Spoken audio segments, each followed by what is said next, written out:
축복합니다. 인사하겠습니다. 네, 오늘 더 크고 예쁜 목소리로 앞뒤 한 분과 인사할까요? 아름다운 밤입니다. 네, 그렇습니다.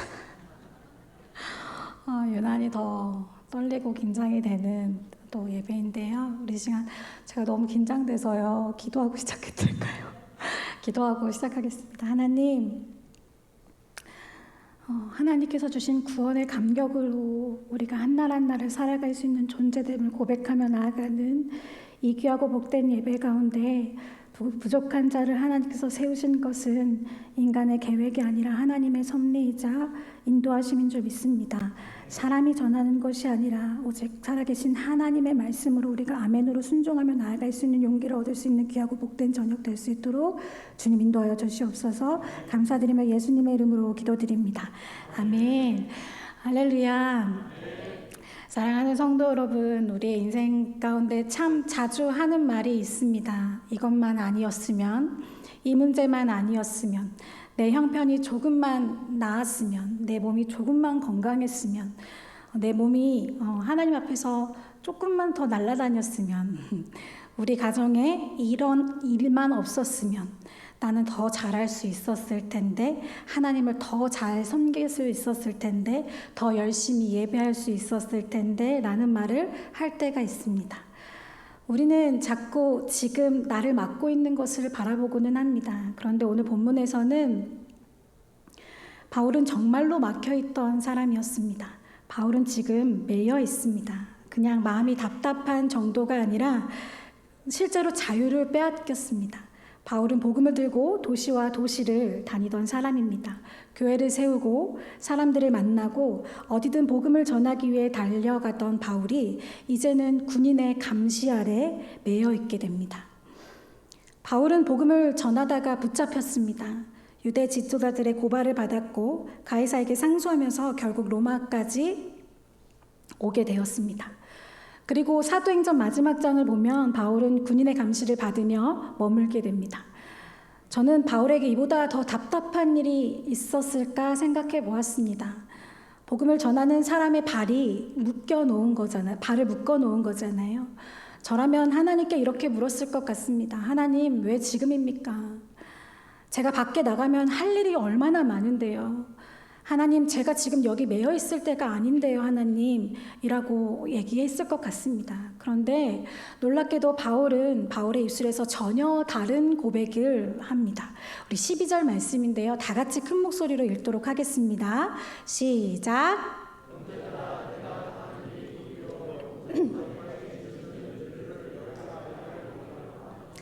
아멘. 네, 오늘 저는 이 말씀 가운데 한 단어를 붙들고 싶습니다. 도리어 나는 멈춘 줄 알았는데, 도리어 나는 실패한 줄 알았는데, 도리어 나는 이제 아무것도 할 수 없다고 생각했는데, 도리어 복음의 진전이 되었다. 도대체 바울은 어떻게 자신의 쇠사슬을 바라보면서 도리어라고 말할 수 있었을까요? 먼저 첫째로 바울은 매임 속에서도 도리어 하나님의 일을 보았기 때문입니다. 바울은 매임 속에서 도리어 하나님의 일을 보았습니다. 12절 우리 다시 함께 보도록 하겠습니다. 내가 당한 일이 도리어 복음 전파의 진전이 된 줄 너희가 알기를 원하노라. 아멘. 바울은 자신의 상황을 부정하지 않습니다. 나는 괜찮아. 나는 하나도 안 힘들어. 그렇게 말하는 것이 지금 아닙니다. 바울은 분명 매여 있습니다. 그런데 바울은 자신의 매임만 바라보고 있지 않았습니다. 그 매임 속에서 무슨 일이 일어나고 있는지를 보았습니다. 13절인데요. 우리 다 같이 함께 큰 목소리로 읽도록 하겠습니다. 시작.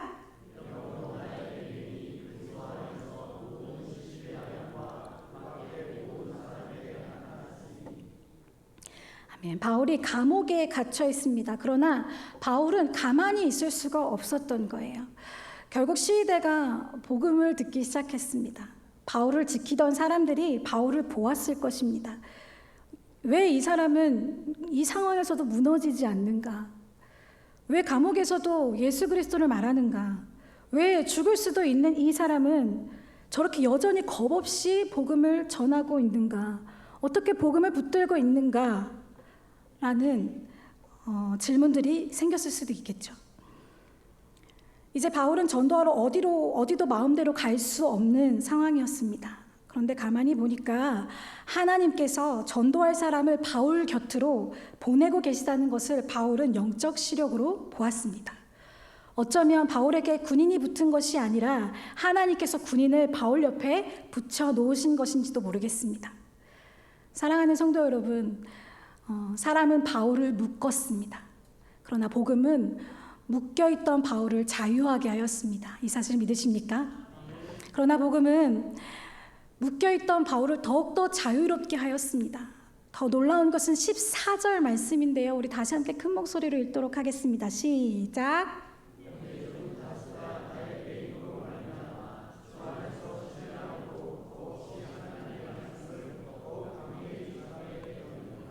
네, 여기 말씀에서 보니까 바울 한 사람이 매여 있습니다. 그런데 다른 사람들이 어떻게 되고 있다고요?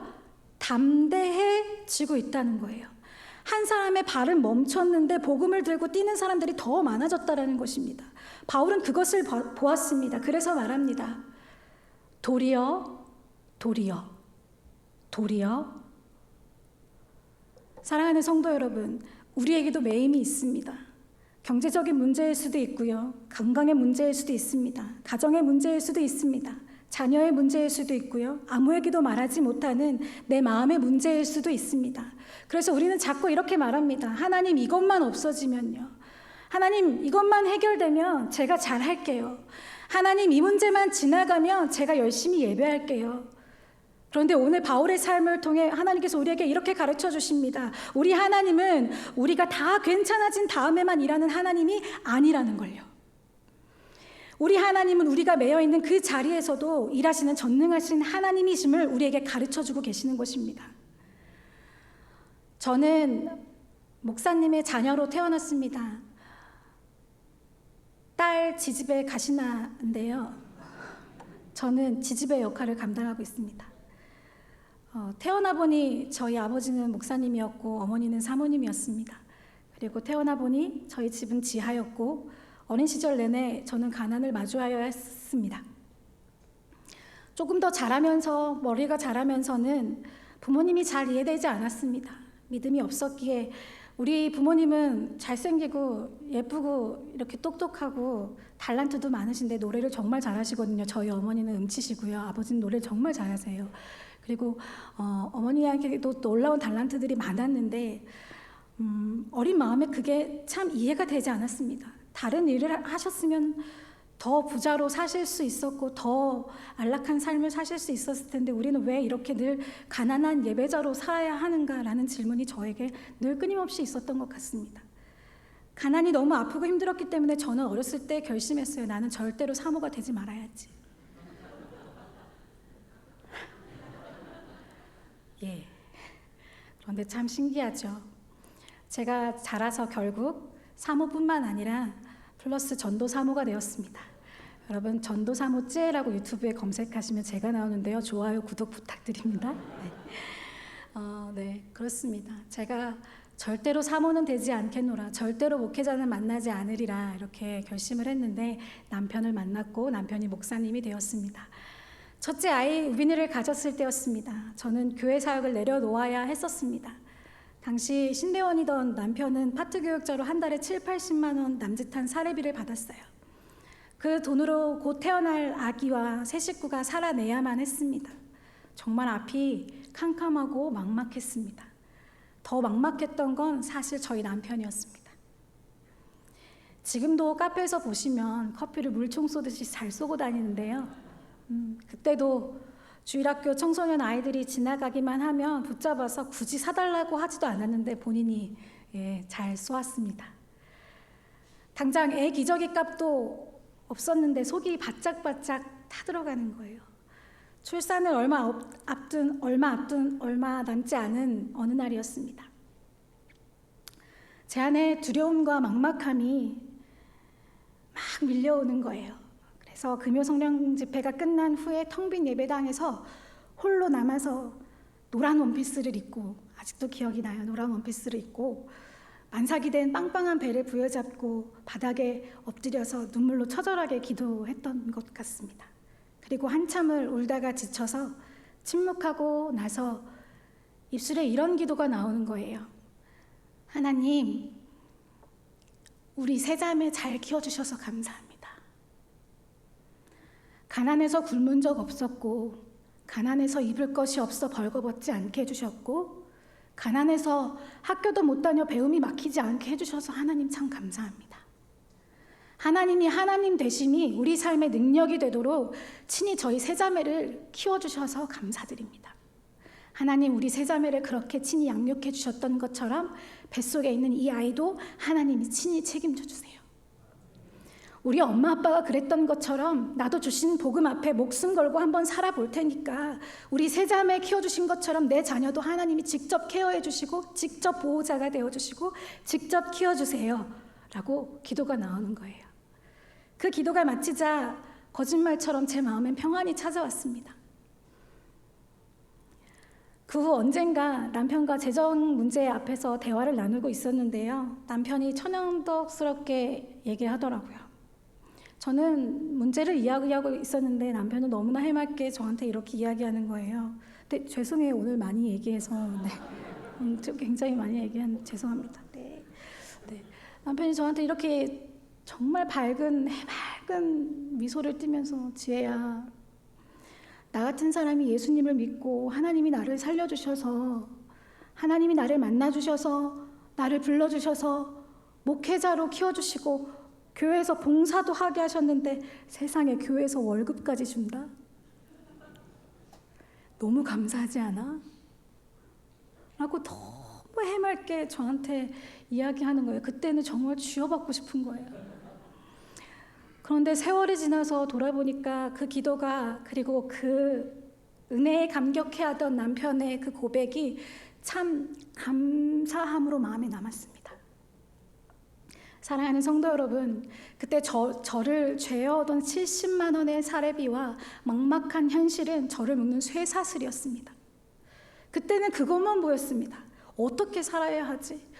어떻게 나는 이 가난이 끊지 않나지? 어떻게 이 아이를 키워내야 하지? 왜 하나님은 나를 항상 이런 상황에 두시지? 그런데 지나고 보니 알겠는 거예요. 그 매임이 없었다면 저는 하나님이 친히 먹이시고 입히시는 도리어의 하나님을 만나지 못했을 것입니다. 그때는 매임이라고 생각했는데 하나님께서는 그것을 통해 저를 하나님께 더 가까이 묶어놓고 계셨습니다. 그때는 막막함이었는데 지나고 보니까 그게 은혜였습니다. 그때는 왜라고 물었던 시간이었는데 지나고 보니 하나님이 일하고 계셨던 시간이었습니다. 이제는 조금 알 것 같습니다. 그때는 왜였는데 지금은 도리어였습니다. 사랑하는 성도 여러분, 혹시 오늘 여러분들을 짓눌러 기도하게 만드는 막막함이 있습니까? 여러분을 묶고 있는 쇠사슬이 있습니까? 기억하시기 바랍니다. 나를 묶은 환경이 하나님의 손길까지 묶을 수는 없습니다. 나는 멈춘 것 같지만 하나님은 멈추지 않으셨습니다. 나는 매여 있지만 복음은 매이지 않았습니다. 내가 볼 수 없는 곳에서도 우리 하나님은 일하고 계십니다. 그때는 매임이라고 생각했는데 하나님은 그것까지 사용하고 계셨던 것입니다. 사랑하는 성도 여러분, 지금 여러분들을 묶고 있는 것이 무엇입니까? 기억하시기 바랍니다. 나의 매임이 우리를 지키시는 하나님의 손을 묶을 수는 없습니다. 나는 매일 수 있습니다. 그러나 복음은 매이지 않습니다. 근데 저는 여기서 한 가지 질문이 생겼습니다. 바울이 자신의 상황보다 하나님이 하시는 일을 그의 영적 시력으로 보았다라는 것은 잘 알겠습니다. 그런데 어떻게 그것을 볼 수 있었을까요? 우리도 하나님이 일하신다라는 것은 모르지 않는 것은 아니지 않습니까? 우리도 말씀을 알고 있습니다. 합력하여 선을 이루신다. 하나님은 모든 것을 사용하신다라는 것은 우리도 알고 있습니다. 그런데 막상 내가 매이면, 막상 내가 묶이면, 막상 내가 막히면 그게 잘 안 보입니다. 내가 아프면 내가 아픈 것밖에 보이지 않고 내가 무너지면 무너진 내 인생밖에 보이지 않습니다.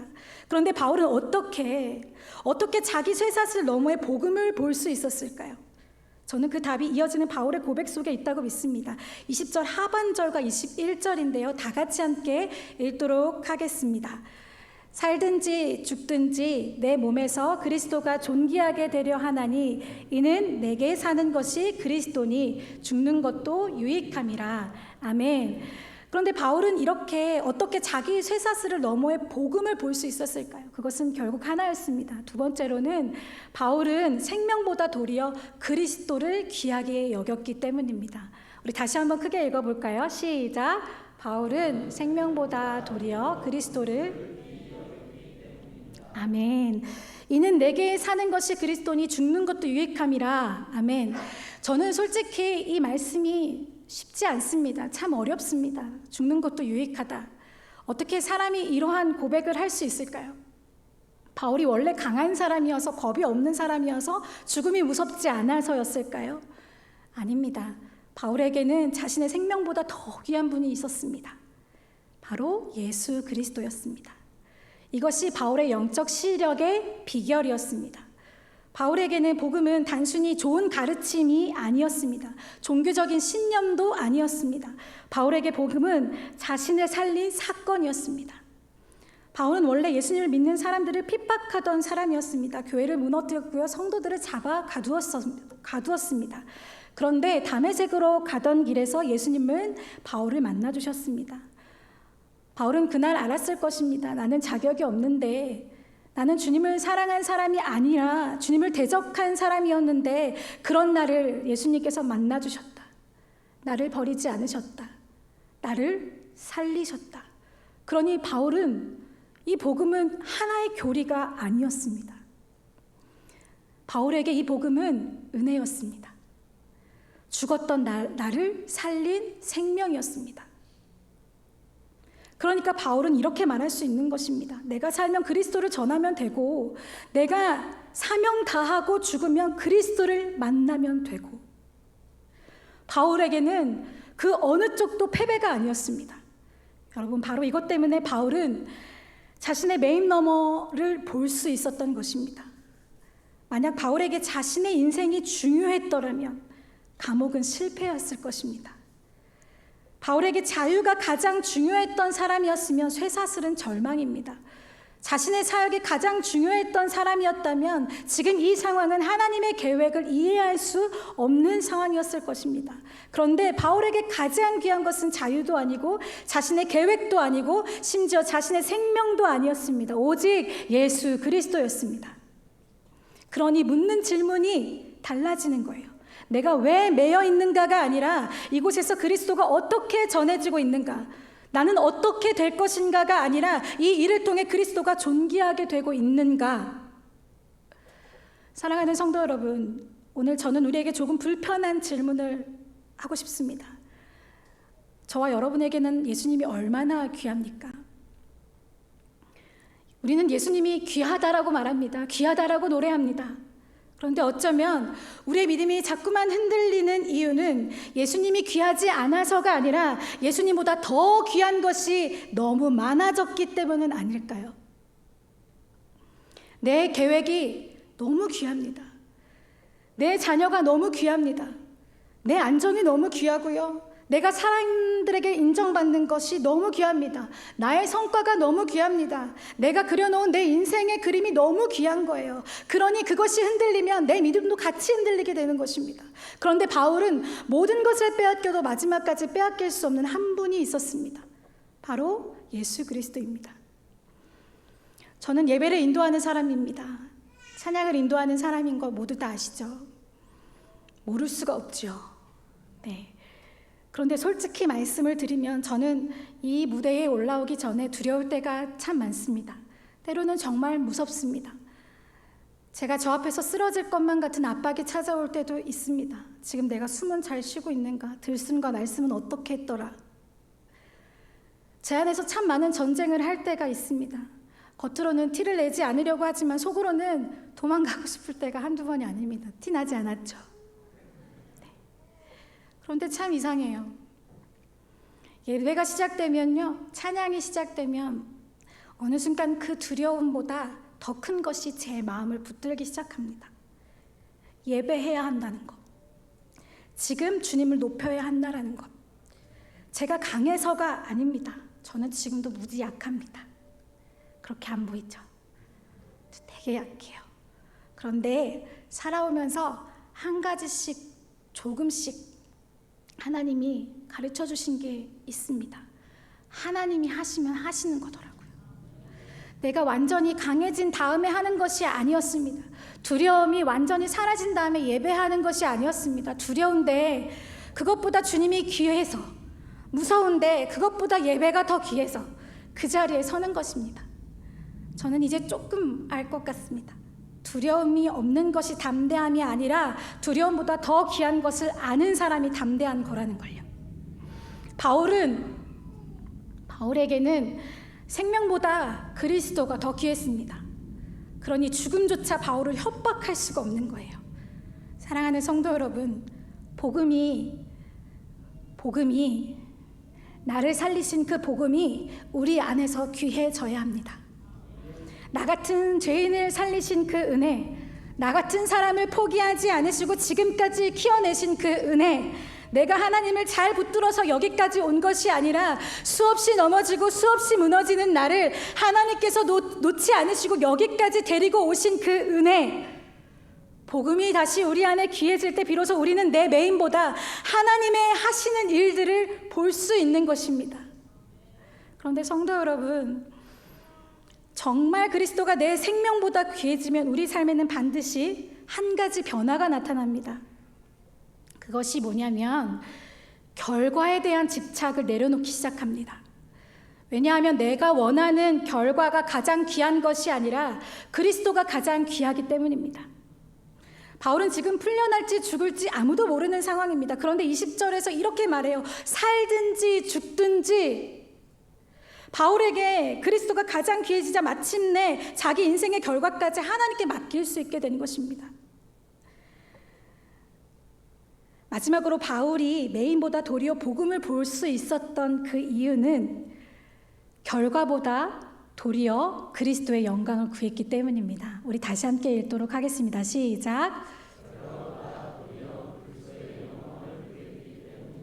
우리 20절 함께 크게 읽도록 하겠습니다. 시작.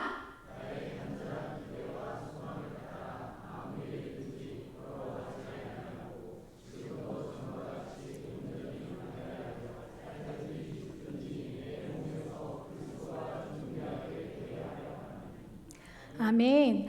바울은 자신의 미래를 모릅니다. 재판의 결과가 어떻게 될지 모르는 상황입니다. 풀려날 수도 있고 죽게 될 수도 있습니다. 그런데 바울은 나는 반드시 풀려날 것입니다 라고 말하지 않습니다. 하나님이 반드시 나를 살려주실 것입니다 그렇게 말하지도 않습니다. 바울의 고백은 이렇습니다. 살든지 죽든지. 그리고 이어서 말합니다. 내 몸에서 그리스도가 존귀하게 되려 하려 하나니. 이것이 바울이 내린 결론입니다. 내가 어떻게 될 것인가 보다 그리스도가 어떻게 존귀하게 될 것인가. 저는 이 고백이 이것이 바울의 평안의 비결이라고 믿습니다. 여러분 동의하십니까? 우리가 불안한 이유 중 하나는 결과를 내가 너무 꽉 붙들고 있기 때문입니다. 반드시 이렇게 되어야 합니다. 내 자녀는 반드시 이렇게 되어야 합니다. 내 기도는 이런 방법으로 응답되어야 합니다. 내 인생은 내가 그려놓은 그림대로 가야 합니다. 그 그림에서 조금만 벗어나면 우리는 불안해집니다. 하나님 왜요? 이건 제가 생각한 길이 아닌데요, 하나님. 저도 짧지만 제 인생을 돌아보니 제가 계획한 대로 된 것보다 안 된 것이 훨씬 더 많더라고요. 그런데 또 돌아보니까 하나님은 한 번도 길을 잃으신 적이 없으셨습니다. 나는 길을 잃었다고 생각했는데 하나님은 알고 계셨습니다. 나는 광야라고 생각했는데 하나님은 나를 그 광야를 지나가게 하고 계셨습니다. 나는 끝났다고 생각했는데 하나님은 그 다음 장을 쓰고 계셨습니다. 바울의 살든지 죽든지는 포기가 아닙니다. 맡김입니다.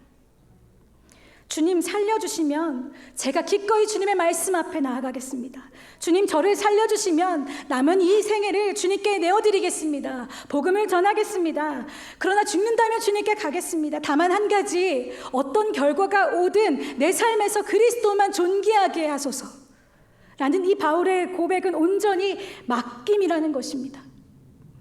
성도 여러분, 성도의 평안은 내가 원하는 좋은 결과를 확신하는 데서 오는 것이 아닙니다. 무조건 잘 될 거야, 무조건 해결될 거야, 그것만이 믿음이 아닙니다. 믿음은 이것입니다. 어떤 결과 속에서도 하나님이 나를 놓지 않으신다. 풀려나도 하나님 손에 있습니다. 매여 있어도 하나님 손 안에 있습니다. 풍성해도 하나님 손 안에 있습니다. 궁핍해도 하나님 손 안에 있습니다. 메마른 광야를 걸어도 여전히 하나님 손 안에 있습니다. 그러니 맡길 수 있는 것입니다. 그리고 결과를 맡긴 사람만 자신의 삶에서 그리스도가 존귀하게 되기를 구할 수 있게 되는 것입니다. 아멘. 결국 모든 답은 하나였습니다. 사랑하는 성도 여러분, 오늘 우리는 한 가지 질문으로 말씀을 시작했습니다. 바울은 어떻게 자신의 매임을 바라보면서 도리어 복음이 진전되었습니다 라고 말할 수 있었는지가 우리의 질문이었습니다. 바울은요, 자신의 매임보다 하나님이 하시는 일을 보았습니다. 그런데 그것을 어떻게 보았죠? 바울에게는 자기 생명보다 더 귀한 그리스도가 있었기 때문입니다. 그리고 그리스도가 가장 귀했기 때문에 바울은 마침내 살든지 죽든지 자기 인생의 결과까지 하나님께 맡길 수 있었습니다. 그러니까 사실 오늘 우리가 나눈 이 세 가지의 이야기는 세 가지의 이야기가 아닙니다. 하나의 이야기입니다. 바울에게 가장 귀했던 것은 바로 예수 그리스도였다라는 것. 그러니 자기의 매임보다 복음의 진전을 볼 수 있었던 것입니다. 바울에게 그리스도가 가장 귀했기 때문입니다.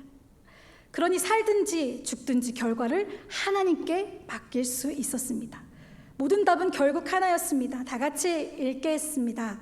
시작. 이는 내게 사는 것이 그리스도니. 아멘. 사랑하는 성도 여러분, 결국 문제는 내 쇠사슬이 얼마나 강한가가 아닙니다. 내게 그리스도가 얼마나 귀한가입니다. 아멘.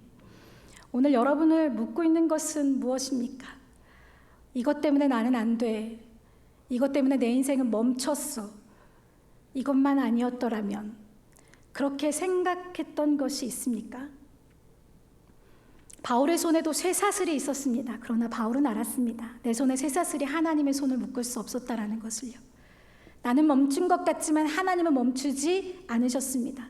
나는 매여 있지만 복음은 매이지 않았습니다. 그리고 그 모든 것의 중심에는 예수 그리스도가 있었습니다. 우리의 인생을 돌아보면 하나님의 손길이 닿지 않은 것이 없었습니다. 여러분 동의하십니까?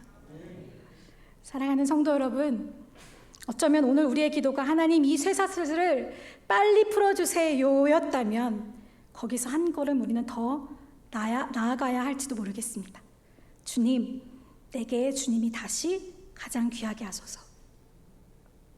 왜냐하면 주님이 가장 귀해지면 이 매임 속에서도 하나님이 하신 일을 볼 수 있기 때문입니다. 주님이 가장 귀해지면 아직 결과를 알지 못해도 내 인생을 맡길 수 있기 때문입니다.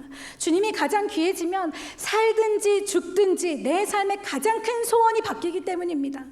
내 몸에서 그리스도가 존귀하게 하여 주시옵소서 라는 기도가 오늘 우리의 기도가 되기를 소망합니다. 아멘. 주님, 내 형편보다 복음이 더 귀하게 하여 주시옵소서, 내 두려움보다 예배가 더 귀하게 하여 주시옵소서 라는 기도가 오늘 우리의 기도가 되기를 원합니다. 주님, 내가 원하는 결과보다 그리스도가 더 귀하게 하시며 나도 바울처럼 고백하는 인생이 되게 하여 주시옵소서 라는 기도가 오늘 저와 여러분의 기도가 되기를 소망합니다. 내가 당한 일이 도리어, 내가 울었던 일이 도리어, 내가 광야라고 생각했던 그 시간이 도리어 복음의 진전이 되었습니다. 은혜가 되었습니다. 예배가 되었습니다. 라는 기도가 오늘 우리의 고백이 되기를 소망합니다. 이는 내게 사는 것이 그리스도니. 이는 내게 사는 것이 그리스도니. 이는 내게 사는 것이 그리스도니. 내 형편보다 그리스도가 귀하고 내 두려움보다 그리스도가 귀하고 내 원하는 결과보다 그리스도가 귀할 때 우리는 비로소 고백할 수 있습니다. 내가 당한 일이 도리어 은혜였습니다. 지금은 이해되지 않는 시간일 수도 있을 것입니다. 그러나 하나님은 한 번도 우리 인생에서 길을 잃으신 적이 없습니다. 그러니 오늘 우리 이렇게 결단하였으면 좋겠습니다. 주님, 제 인생 제가 붙들지 않겠습니다. 살든지 죽든지 풀려나든지 매여있든지 제 삶에서 그리스도만 존귀하게 하소서. 그리고 그 고백을 담아 우리의 삶이 날마다 풍성한 은혜를 누리기를 소망합니다. 이제는 우리가 그 기도로 하나님께 나아가는 저와 여러분 되기를 소망합니다. 아멘. 끝이 났습니다. 제가 너무 긴장이 돼서 잘 말씀을 전했는지는 잘 모르겠지만요. 제가 유명하진 않아요. 무명하지만 찬양 가수입니다. 이번 주에도 괜찮으시다면